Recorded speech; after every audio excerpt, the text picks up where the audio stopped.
Pour ce qui est du schéma électrique, c'est relativement simple. Nous avons besoin de l'Arduino qui est connecté en USB à l'ordinateur. L'USB sert à la fois pour l'alimentation et pour la programmation. L'Arduino est utilisé pour faire tourner le code qui va piloter le moteur pas à pas. Le moteur pas à pas fera tourner le plateau.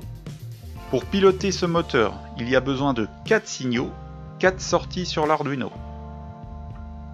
Comme on ne peut pas piloter directement le moteur avec l'Arduino, car celui-ci ne peut pas fournir la puissance, le courant nécessaire au moteur, on est obligé d'utiliser un composant supplémentaire, le driver de moteur pas à pas. Relié à la carte du driver de moteur pas à pas, on a les 4 signaux de pilotage sortant de l'Arduino, les 5 fils pour alimenter et piloter le moteur pas à pas, et 2 fils pour l'alimentation dite de puissance. Le rôle du driver du moteur pas à pas est de répliquer les signaux d'entrée issus de l'Arduino sur les fils du moteur pas à pas en utilisant l'alimentation de puissance. Par exemple, si l'Arduino met le fil bleu à 5 volts, le driver va faire circuler dans le fil bleu du moteur le courant issu du 5 volts de l'alimentation de puissance au lieu de celui issu de l'Arduino. Pour l'alimentation de puissance, j'ai utilisé le module présent dans le kit Arduino ainsi que son adaptateur secteur 9 volts. Si vous avez une alimentation de laboratoire, vous pouvez directement l'utiliser. Il ne faut pas oublier de relier la masse de l'Arduino à la masse de l'alimentation afin d'avoir une masse commune. On passe au câblage en réel.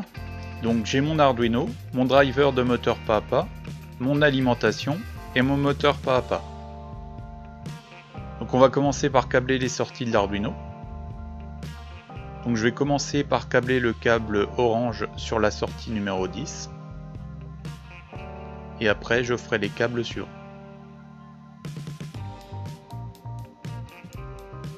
Donc pour cela j'utilise un fil orange mâle-femelle.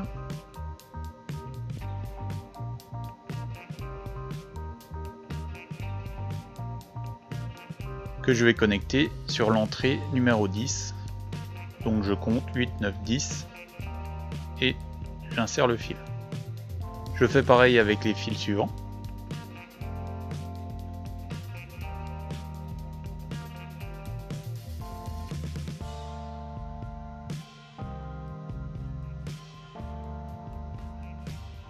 Ensuite je vais passer au driver de moteur pas à pas. Donc je vais y connecter les fils qui sortent de l'Arduino, dans le même ordre que celui sur le schéma.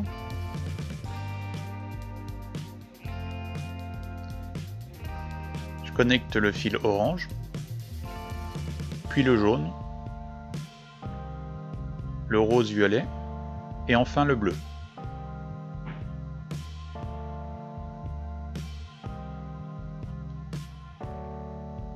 Je vais ensuite y connecter mon moteur pas à pas. Pour le moteur pas à pas, c'est relativement facile, il y a déjà un connecteur, il suffit de le connecter.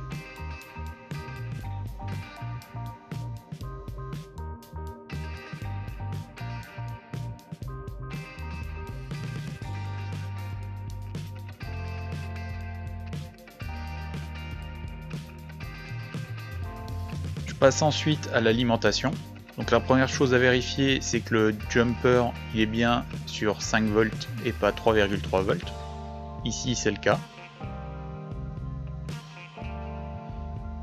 J'utilise une lab deck ou platine de prototypage pour y connecter mon alimentation.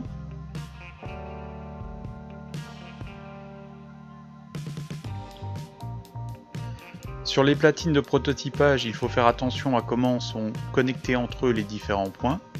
Ici, tous les points qui sont sur la même ligne de bas en haut sont connectés entre eux. Par contre, les points de gauche à droite ne sont pas connectés entre eux.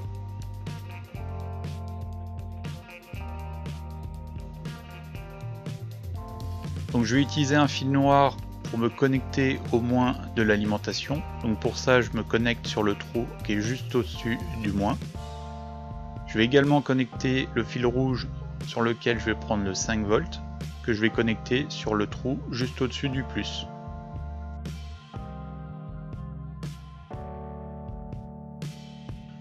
Je vais ensuite relier ces deux fils sur le driver de moteur pas à pas. Donc en faisant bien attention de mettre le fil noir sur le moins et le fil rouge sur le plus.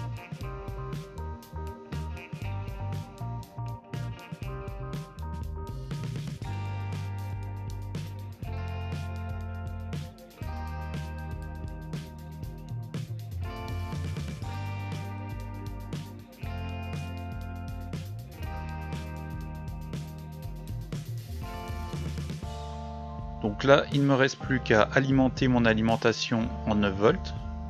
Donc pour ça, j'utilise l'alimentation de secteur. Donc on voit bien qu'il y a marqué output 9 volts 1 ampère. Je connecte la prise jack.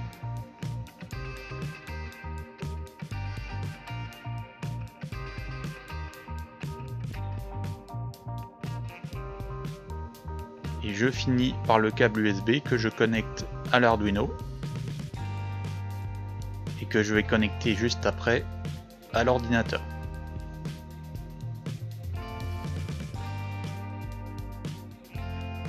Et bien sûr, il ne faut pas oublier de relier la masse de l'alimentation à la masse de l'Arduino afin d'avoir une masse commune.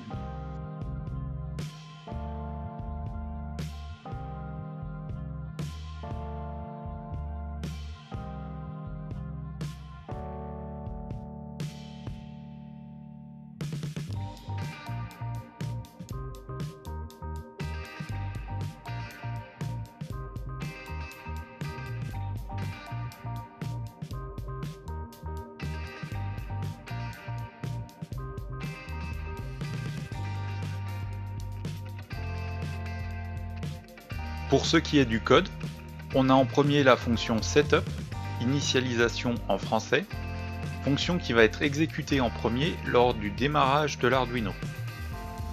Dans cette fonction, on dit à l'Arduino que l'on va utiliser les pins ou connexions 10, 11, 12, 13 en mode sortie, output en anglais.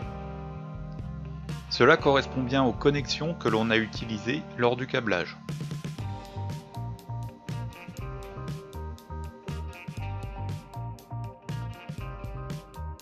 On passe ensuite à la fonction loop, boucle en français. Cette fonction sera exécutée à la suite de la fonction setup et sera répétée indéfiniment. C'est dans cette fonction que l'on va piloter le moteur pas à pas afin de le faire tourner. Je ne vais pas rentrer dans les détails de comment fonctionne un moteur pas à pas. Ce qu'il faut savoir, c'est que contrairement à un moteur entre guillemets classique, par exemple un moteur à courant continu, le moteur pas à pas, lorsqu'on l'alimente, ne tourne que d'un certain angle que l'on appelle un pas. Si l'on souhaite que le moteur pas à pas continue de tourner, il faut l'alimenter d'une autre manière afin de le faire avancer d'un nouveau pas, et ainsi de suite.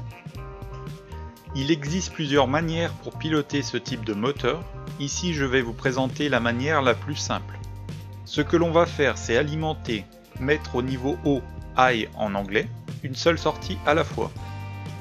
À chaque fois que l'on met une sortie différente à 1, niveau haut, on force le moteur à tourner d'un pas. Il faut cependant faire attention à alimenter les sorties dans le bon ordre. Cela dépend de comment on a relié les fils au moteur. Ici, on doit alimenter les sorties dans leur ordre de numérotation. Donc, on met la sortie 10 à 1 et les autres à 0.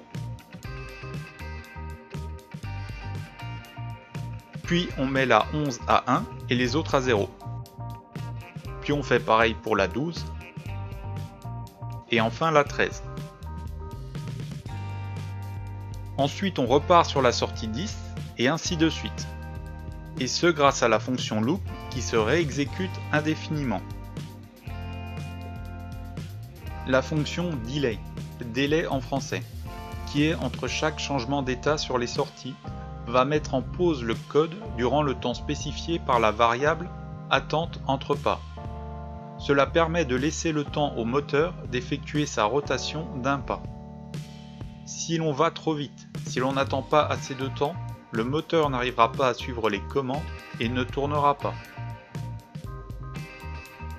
Je mets le temps entre deux pas à 2 millisecondes et je programme l'Arduino. On voit bien mon moteur tourner correctement. En changeant ce délai, on peut faire tourner le moteur plus ou moins vite. Par exemple, si je mets le délai à 1 milliseconde et que je programme mon Arduino, on voit que le moteur ne tourne plus, je vais donc trop vite pour celui-ci. Je remets 2 millisecondes, il tourne de nouveau. Si je mets un délai entre chaque pas de 10 millisecondes, il va tourner 5 fois moins vite. C'est bien le cas, le moteur tourne moins vite. Si l'on souhaite inverser le sens de rotation, il faut simplement inverser l'ordre dans lequel on alimente les sorties. Donc au lieu d'alimenter la sortie 10, puis la 11, puis la 12, puis la 13, on alimente en premier la sortie 13, puis la 12, puis la 11 et enfin la 10. Je programme mon Arduino.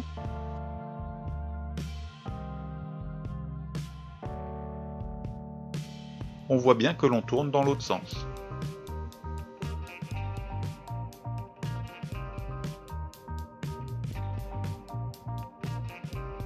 Pour l'assemblage final, donc en premier ce que je fais c'est que je prends le plateau. Je vais vérifier que j'arrive bien à connecter mon moteur pas à pas à mon plateau. Donc ici c'est bien le cas, j'arrive à rentrer l'axe dans le plateau. Si c'est pas le cas ou s'il y a vraiment des difficultés à le rentrer, ce qu'on peut faire c'est légèrement agrandir le trou en utilisant un cutter.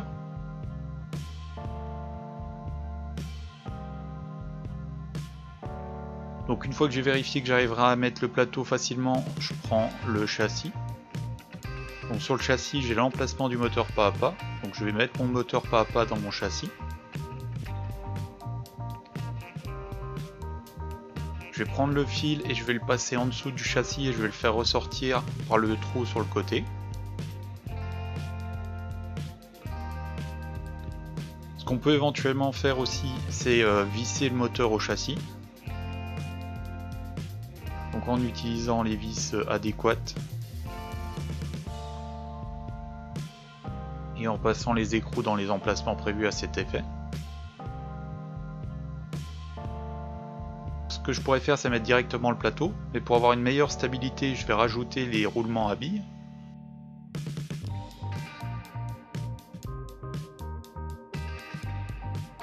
Donc pour ça je mets l'axe dans le roulement à billes et je le connecte sur le châssis. Donc je le positionne, hop, et j'appuie dessus et je vérifie qu'il roule bien. Je fais pareil avec les trois autres.